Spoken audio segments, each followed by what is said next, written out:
Federal government ने अपने मुलाजमीन के लिए नई पेंशन पॉलिसी का ऐलान कर दिया है। पेंशन वो रकम होती है जो सरकारी मुलाजमीन को उनकी रिटायरमेंट के बाद दी जाती है। ये उन बेनिफिट्स में से एक है जिसकी वजह से लोग सरकारी मुलाजमत को तरजीह देते हैं। तो नई पॉलिसी ये है कि सरकारी मुलाजमीन को अपनी बुनियादी तनख्वाह में से 10% हिस्सा पेंशन फ़ंड में देना होगा। इसके साथ हुकूमत 20% हिस्सा इस फ़ंड में देगी। इससे पहले पेंशन का सारा बोझ हुकूमत बर्दाश्त करती थी।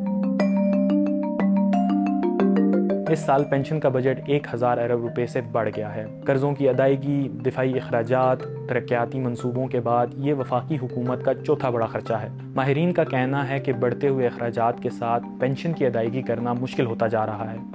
इस बोझ को कम करने के लिए ये नई पॉलिसी मुतारिफ कराई गई है। पेंशन के मौजूदा बजट में 662 अरब रुपए अफवाज के रिटायर्ड मुलाजमीन के लिए मुख्तस किए गए हैं। 220 अरब रुपए सिविल इदारों से रिटायर्ड मुलाजमीन के लिए मुख्तस किए गए हैं। 10 अरब रुपए फेडरल पेंशन फ़ंड के हैं, जबकि 122 अरब रुपए का पेंशन में इजाफा किया गया है। जिन माहिरीन से हमने बात की उनका कहना था कि फ़ौरन या शॉर्ट टर्म इस पर फ़र्क नहीं पड़ेगा, लेकिन लॉन्ग टर्म में इसका फ़ायदा होगा। माहिर मईशत शाहिद महमूद ने हमें बताया कि इस फ़ंड से सरमायाकारी भी की जाएगी ताकि इससे मुनाफा हो और हुकूमत के ऊपर पेंशन का बोझ कम किया जा सके।